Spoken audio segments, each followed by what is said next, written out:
દમણના ડાભેલ સ્થિત ધર્મિશા પાર્ક વિસ્તારમાં ગેરકાયદે બાંધકામ કરનાર બિલ્ડર ગુલાબભાઈ બાબુ સામે તંત્રએ કડક કાર્યવાહી હાથ ધરી છે.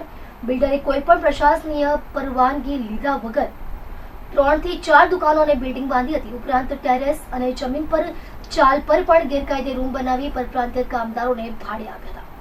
દમણ પ્લાનિંગ એન્ડ ડેવલપમેન્ટ ઓથોરિટીને આ બાબતની જાણ થતાં ડાભેલના ધર્મિશા પાર્કમાં એક સર્વે હાથ ધરવામાં આવ્યો હતો.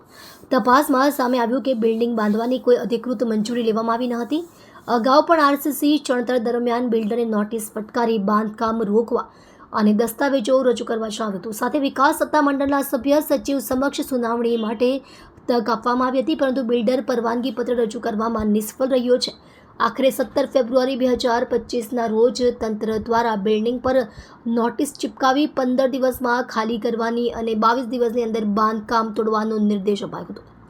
ગત તારીખે સમય મર્યાદા પૂર્ણ થતાં આજે દમણ પ્રશાસનને કડક પોલીસ બંદોબસ્ત સાથે બુલડોઝર અને ડ્રિલર મશીન વડે ગેરકાયદે બાંધકામ તોડવાની કાર્યવાહી હાથ ધરી છે. આ કાર્યવાહીથી ડાભેલ અને આસપાસના વિસ્તારોમાં ગેરકાયદે બાંધકામ કરનારામાં ફફડાટ ફેલાયો છે. તંત્રએ ચેતવણી આપી છે કે ભાવિમાં પણ આવા ગેરકાયદે બાંધકામ સામે આકરી કાર્યવાહી કરવામાં આવશે.